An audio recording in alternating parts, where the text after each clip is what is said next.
A very fresh and a very pleasant morning to one and all present there. How are you all?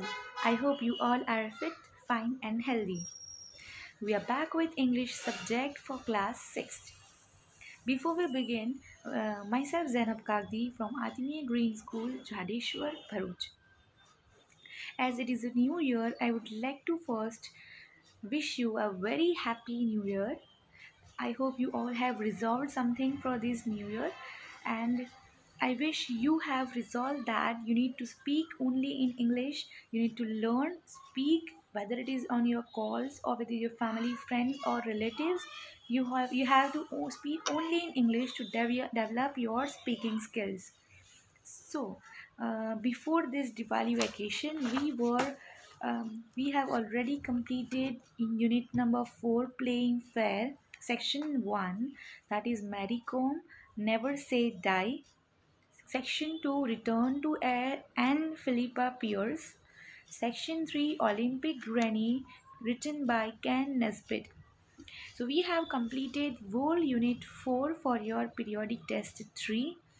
We still have few more lessons for your periodic test 3, but if you have any query in section 1, 2 and 3 of your unit 4, you can personally contact me or message me if you don't have the PDF or any other stuff. As we have already, the last video sent to you before Diwali vacation was the explanation of the poem Olympic Granny. Okay, today we will undertake the question answers of Olympic Granny. Okay, so here I will request you to first open up your course book for class 6th on page number 104. The homework given to you before Diwali vacation was you have to write down the poem. First of all, you need to just create a new section for your periodic test 3 in your notebook, and that you need to write the Olympic Granny poem with a very beautiful handwriting, neat and tidy.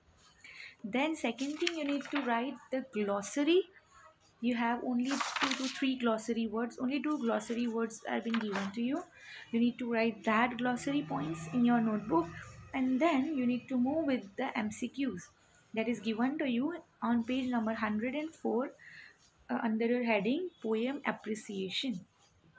I'll dictate the questions and then we'll discuss its answers. So I hope you have opened up your course book, and the question is being in the course book. The first is the tone of the poet is dash. Okay, the tone of the poem is dash. The first is ridiculing, second is awestruck, third is irritated, and fourth is didactic. Okay, so the answer is awestruck. Okay, because we all are awestruck regarding how she at the age, at very old age, she was very much active, physically very strong, and she achieved all these success on wheelchair. How did she did it? So we are awestruck with it. The tone of the poet is the awestruck. Question 2 is the speaker of the poem is dash, the grandfather, a young child, a sports person, and a competitor. Okay, what is the answer? You correct. A young child. Speaker of the poem is a young child because that young child dictates the story of his granny, that is his grandmother. Question C is the strangest thing about Granny is that she wins all sports, she is old and feeble, she is fiercely competitive, fourth, she is physically challenged. Okay, the strangest thing is she, like at this age, first of all, yes, she wins all the sports, that is also strange, but not as strange as she's old and feeble. Yes, she's old, she's fiercely competitive, that at the age, at very old age also, she makes others confidence down. Okay, with the smile she gives everybody like shivers with the fear. That is also strange thing, but The most strangest thing is she's physically challenged. That is, she cannot walk, but still she achieves all these gold medals. She competes everyone and she wins in every field, in every sports activity by being physically challenged. That is the strangest thing about the granny. Okay, so our option number 4 is your answer. That is being displayed in your screen. This, okay. Then we'll move on to our question answers.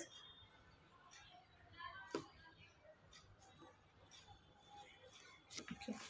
So question number 2, that is answer the following questions. Okay, for that you have the first question is, the poet mentions various types of sports that the grandma excels in. Mention some of these. Okay, what are the various kinds of sports the grandma excels in? Okay, you can read the whole poem and you can answer this question by your own. See, but we will just discuss what are the major sports activities she loved to do and she won. She excelled, grandma excels at athletics, archery, taekwondo, and table tennis. These are 4 sports she excels at: athletics, archery, taekwondo, and table tennis. These are 4. She has mastered the canoe and the trampoline and excels at diving. She is the best at lifting weights, high jumps, and hammer throwing. She also excels at marathons, rowing, boxing, pole vaulting, fencing, and basketball. These are the various sports activities. If you do not know regarding any, you can search it on your Google and you can find out the details of the sports. And in the previous video, I have shown you one video in which you can easily understand which sports we are talking about. Okay, so these were the sports she excelled in, grandma excelled in. Okay, moving on to question number 2. What is the fact that makes grandma absolutely incredible? So, what was the fact that made the grandma very incredible? Okay, the fact that makes grandma absolutely incredible. I'm reading this one, okay? This one. The fact that makes grandma absolutely incredible is that she excels at all these sports despite being in a wheelchair and using a walker. Okay, she was physically challenged. She couldn't walk without the help of walker.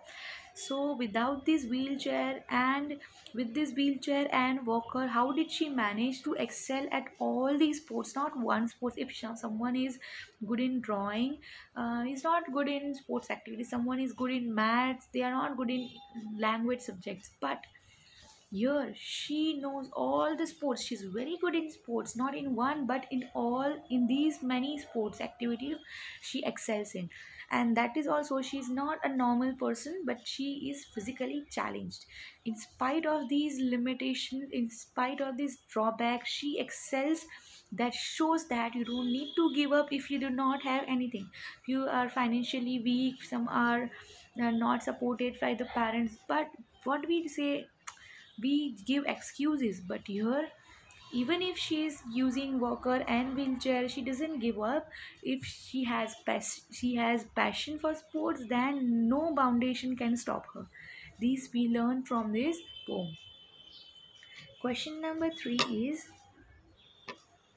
okay, question number C is, how does the speaker view grandma? Pick at least 4 examples to support your answer. Okay, this is, you have to write it on your own. As the answers you have to write on your own. What do you think that the speaker view grandma as? Okay, we are having one sample answer. We'll discuss this, but you don't need to copy these exact questions, exact answer. You can write it on your own. The speaker is filled with awe and wonder for grandma. There are many examples to support this in the poem. He uses phrases to describe her such as ace at archery, queen of the canoe, champ at hammer throwing, and best at boxing. to describe all her sporting achievements. He also finds her astonishing because she does all these while using a wheelchair and a walker. So that the speaker is very much surprised and very much awestruck, and very much he wonders that how this grandma could do at this age and these all many sports. There's so many sports she undertakes, and not only she just participates but she also wins in it. And what is the strangest part of this poem is he uses wheelchair and a walker to win all these competitions. So that is what these are the examples in which we can see that the speaker of the poem is there is a small child, that is a young child who speaks. He is awestruck and he wonders on these grandma's achievements. Okay, and now we'll move up to question D. Question says, this is a funny, light-hearted poem. What do you think makes the poem humorous? Okay, as we know that the poem is humorous, as we are very much fascinated with the achievements of the granny. This poem is very funny and light-hearted poem. What do you think? Okay, so here also you can write anything. We have one again sample answer to it. Okay, I think that the poem is humorous for several reasons. The first reason is that the premise of the poem itself is humorous, as the idea of a 99-year-old grandma defeating everyone, laughing at her competitors, and making them quake in fear is amusing. Secondly, the poet has used hyperbole or exaggeration to describe all of Grandma's achievements in a humorous manner. Okay, what is the funny part of this poem? It is that is humorous because at the age of 99 she achieves all the competitions. She defeats everyone. She laughs at the competitors and makes them quake in fear, that they are scared with the smile of the um, and making them quake with fear is amusing. Secondly, the poet has used hyperbole or exaggeration to describe all the grandma's achievements in a humorous manner. That how she achieves all these with so much of energy. So this creates a humorous. Uh, this creates the poem light-hearted and funny. So now we'll move up to question number E. Okay. Here I'll dictate you what is the question. Read the stanza and answer the questions given below. Here we are having a few questions, and one we are having 4 lines of the stanza. You need to open up your textbook to understand what the stanza says. Just read out for you. But what we find astonishing and something of a shocker is how she wins all contests with her wheelchair and her walker. So this is your stanza. It is the stanza number, the last stanza of the poem, 8th stanza. So the question one said, who is the she in these lines? Okay, who is the she? It is grandma. Okay. Question 2 is, what was amazing about her? So what was amazing, as the line says that she amazes us. Okay, the amazing thing about grandma is that she is a champion in a variety of sports. If someone is good in badminton, they are not good in cricket. If someone is good in cricket, they are not good in swimming. But here she is champion in a variety of sports. Okay, question number 3 is, what is even more shocking? Okay, what is even more shocking is that she wins all contests with her wheelchair and a walker. You can see in the picture that is on page number 104, you can see that she is physically challenged, and even if someone is physically challenged, they do not take part in the sports activities, as for the sports you need a lot of strength, you need muscular strength, and you need to run, walk, and you just need to be physically fit. But she is physically challenged. That is the most shocking thing in this poem. Question number 4 is, what is the tone of the poem? So the tone of the poet in these lines. The tone of the poet in these lines is awestruck and admiring. He is awestruck with the achievement of the granny, and he is admiring on her strength and confidence. Next is question F. Rhyming scheme is the pattern of rhyme that comes at the end of each verse or line in a poetry. Okay. For example, twinkle, twinkle, little star, how I wonder what you are. So here are, up above the world so high, like a diamond in the sky. So what is the rhyme scheme of the poem? So here we'll write here. First is A, that is twinkle twinkle little star. Next is B, that is up above the world so high. Next is C,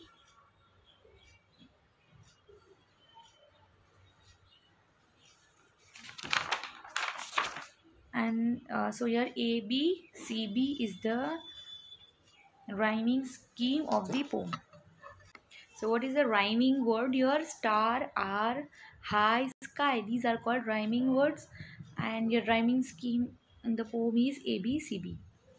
So this is what your lesson. So we have completed the poem Olympic Granny of your section 2 of your textbook on page number 103. So I request you to write down the questions of your MCQ and just write only the answer of your MCQs. Okay, just you can also tick mark it in your textbook, but along with taking you have to tick mark, and along with that you have to again write it in your notebook. So I'll just give you the sequence. First you have to write the poem. Second, you have to write the hard words, that is the glossary words, that is on your page number 103. Then you have to write the poem appreciation, that is the MCQs. You have 3 MCQs. You have to write the question and only the answer. Then you have question answers. Answer the following questions. That is on your page number 105. There are A, B, C, D, E, 5 questions. You have to attempt all. You have to write the question and the whole answer in your notebook with beautiful handwriting. Then again you have F. You don't need to write the F in your notebook. You can write it in your workbook only. So that is your Olympic Granny poem. In our next video we will study about brush with art, that is unit 5. So in your periodic test 3, the lessons which are going to come for your periodic test 3 is playing fair, a brush with art, section 1, all the 3 sections, and here also in unit 5 all the 3 sections. Okay, that is all for today. Now moving on to the art corner, that is on your page number 106. So here in this art corner, designing a sports jersey, you just read about Mary Kom and a granny who excels at every sports she plays. In order to compete at a sport, you are required to wear a uniform called a jersey. Correct? You always, whenever you take part in any competition, or whenever you can see that when a game consists of certain group of players, they just put on a certain colored jersey, a certain print jersey, so that you can identify which player belongs to which team. Okay, you may have noticed some of our footballers, cricket players, or other athletes wear different kinds of sports jersey. As right now you have already watched different cricket seasons, so you can see that different cricket players wear different colored jerseys. Okay, so here you have These art corner designing, you have to design a sports jersey for your team. So now design a similar jersey for your favorite sports team in the boxes below. It can be for a class or school team or a professional team. Okay, just imagine that for your sports day competition, you are taking part in a team, or even if you are not taking part, but you need to design a t-shirt, a jersey for your friend who is taking part in a particular sport event. So create a design for the front as well as the back. Okay, you can see that in the picture. This is front and back. Okay, you can see this is front and this is back. So you have to do that here in the given boxes here. In the boxes is for the front and this is for the back. Okay, so remember to include what are the things that you need to include in this. Is first is name of the player, second is jersey number, third is name of the team, fourth is logo of the sports association or the club. We know that the logo, what is a logo? That is the one who is sponsoring these jerseys just for their advertisement, that is being stamped on the jersey. Okay, name of the country in case of a national level team, and names of the sponsors. Okay, there are 6 points you have to keep in mind and design a jersey. Here you can see there is a player name. Wherever it is written player, here you have to write the name. Okay, here you have to write the number, that is jersey number, correct. Then here you have to write the name of the team. Okay, then you can see the sports logo. Then you have to write the name of the country. If it is India, then you need to write here India, and name of the sponsors. Okay, you can put a logo and name of the sponsors here. That is how you need to prepare these both the things in your textbook, page number 106. So this can be your SE activity, so make sure you take it seriously and start doing it from now onwards.